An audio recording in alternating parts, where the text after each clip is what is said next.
Hello, Googleization Nation, and welcome to the Future of Leadership, a GGG Unleashed podcast with thought leader Paul McCarthy. I'm Ira Wolf. And I'm Jason Cochran. In each of Paul's episodes, we'll cover practical insights, tips, and executable activities to get you thinking about the future of leadership in your organization. Let's begin. It's time to reframe the narrative. It's time to create the conditions for our leaders, leadership teams, and organizations to have open and honest conversations that matter.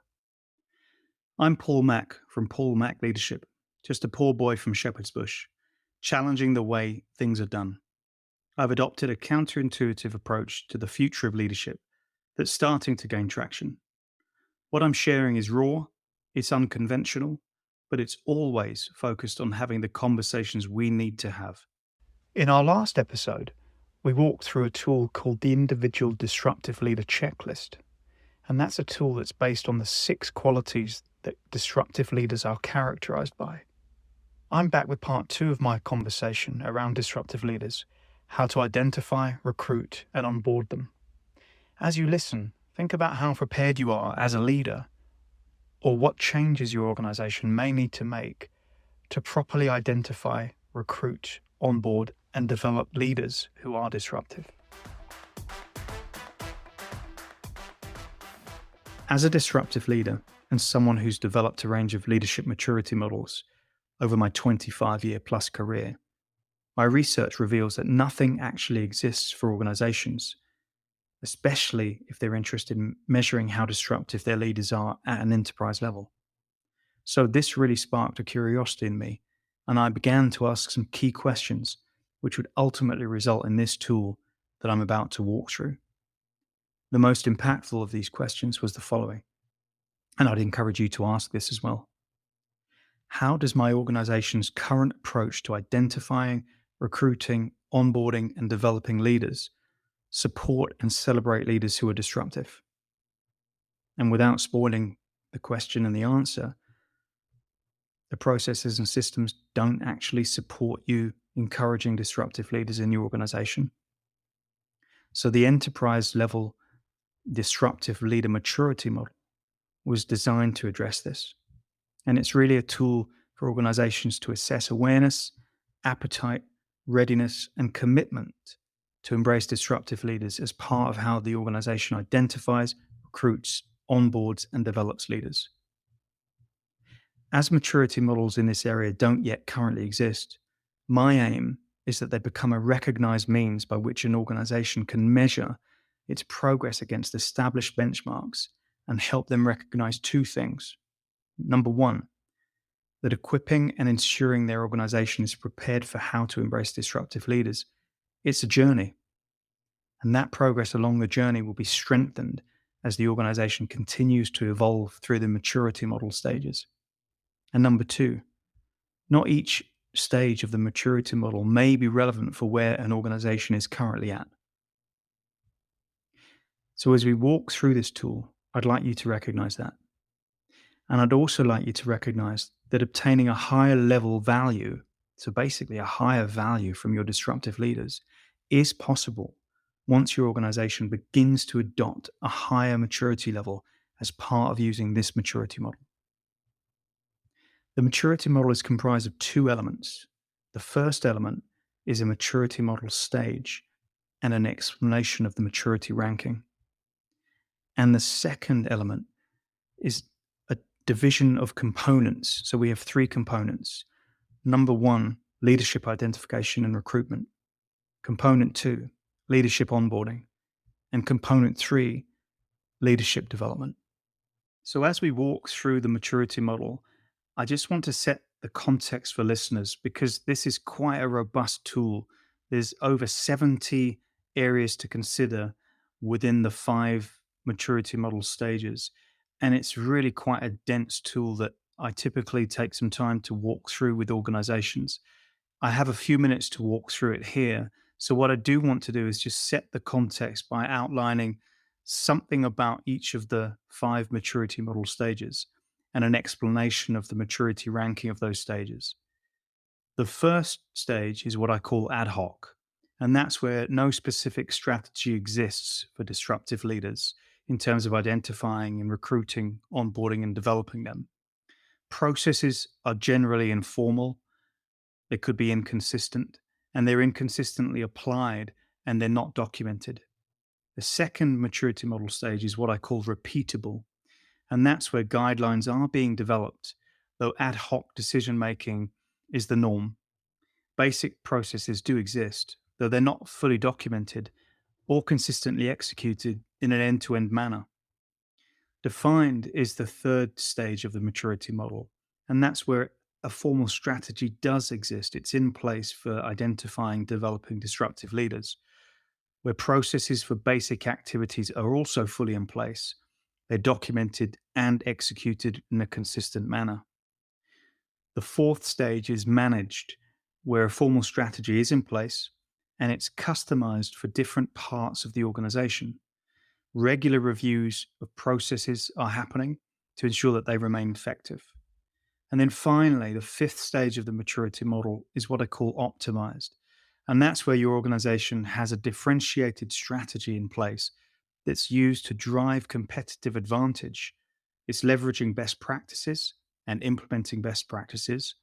It's proactively engaging disruptive leaders across your organization, as well as in the wider industry and at a thought leadership level. And regular feedback is collected to focus on continual improvement and process optimization. So, given the depth and the breadth of this tool, I want to just talk through one example, so one component, and let's call this the leadership identification and recruitment component. I want to show you two stages of the maturity model and the types of questions that you would typically be asking at this stage of the maturity model. I then want to show the typical things you will probably want to be aware of and conscious of at that stage of the maturity model. So again, you're charting your progress, your evolution through this maturity model as an organization. So let's say you're ad hoc. The question you really want to be asking at ad hoc is, what is your approach to identify and recruiting disruptive leaders? And so when you think about where you might want to be in terms of the typical things you'll want to be focusing on at this stage of the maturity model under ad hoc, it's the following really. You're looking at why a specific leadership identification and recruitment strategy doesn't exist, why it's not in place. You're looking at the fact that you don't have guidelines or protocols in place for how you source disruptive leaders, either inside your organization or through the external market. So these two activities, and there are more in the tool, of course, but these two kinds of activities and things to be aware of will drive your focus as an organization. Similarly, now let's think about the optimized maturity model stage. The question you really want to be asking at this point is, how is your organization focused on optimizing its leadership identification and recruitment so that you can maintain the advantages of having disruptive leaders in your organization? And equally, the typical things and areas to consider at this stage of the maturity model are that you have a differentiated leader identification and recruitment strategy in place. You might be using executive search or headhunters as needed to help drive disruptive leaders to your organization. You're proactively adapting and customizing your strategy based upon your organization's ongoing need for disruptive leaders and how they can help you achieve your strategic goals. And at this point in the model, you've also got an embedded end-to-end disruptive leader identification, recruitment, onboarding, and development series of activities that are fully integrated across your organization. And they're also linked to your organization's ability to deliver its strategic objectives. So as we put this into context for listeners, as I said earlier, we've got about 70 different activities and areas to consider for each of the maturity model stages. I've only had time to walk through one component as part of this podcast, but I'd love to talk to you more about the different components, the different stages of the maturity model, the different questions that we use to evolve an organization and its stakeholder base through the journey of identifying and developing disruptive leaders. So as we draw this episode to a close and around this tool specifically, I've got a few questions for you that I'd like you to ponder on. And I asked one of these questions in a previous episode, though I'll introduce it again here, because now you've heard about the above tool. I'm really interested to understand, how prepared do you think you now are as an organization to identify, recruit, onboard, and develop leaders who are disruptive? Now, taking what you heard from our previous episodes about disruptive leaders, as well as content from this episode, let me ask you this question. Do you believe that disruptive leaders could add value to your organization? And if you do, how are you going to leverage them? And what I mean by that is, how are you going to leverage disruptive leaders who are currently in your organization? How are you going to get them involved in projects that are really strategically important for your organization's growth? And what are you going to do about recruiting future disruptive leaders? What's your process in place, and what's your strategy for that? Thanks for listening to today's episode. It's been a really different kind of episode for me, because it's been an episode where I finally got the opportunity to provide some tools that can actually help. In fact, I know they help because I've worked with listeners like you for over 25 years, as I've taken tools like this into their organizations and helped them to embrace disruptive leaders in a more understanding, celebratory, and sustainable way. All of my research over the last 4 years points to this uncomfortable truth that few of us want to accept. And that's quite simply that we're firing, marginalizing, misunderstanding, and overlooking leaders who have disruptive leadership qualities. The research also shows that these leader qualities will be increasingly needed as our organizations of the future continue to navigate ongoing disruption. So this episode, we've walked through some of these tools that my practice has developed at a high level that can actually help your organization as you begin to maximize the potential that disruptive leaders can bring to your organization. But I can't do this alone, folks.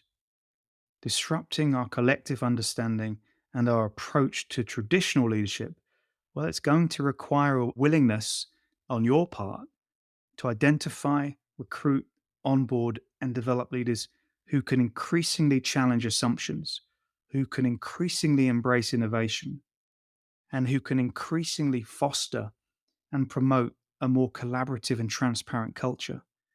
So the time has come for our organizations to be open to embracing these types of leaders. If you're interested in any of the work that we do at Paul Mac Leadership, and if you're interested in anything that you've heard in this episode, we actually run workshops for people like you, CEOs, chief people officers, vice presidents of HR, chief disruption officers, learning and development departments, and hiring managers, that can actually help you familiarize yourselves with these tools, as well as other tools we've developed to really make the process to embrace disruptive leaders easier. You can find me in all the usual channels, LinkedIn, or through paulmacleadership.com.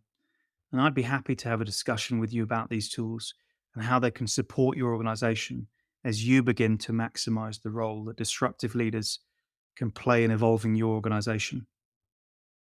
There's been a lot in today's episode, so I really want to just thank you for listening. And I'll speak to you the next time.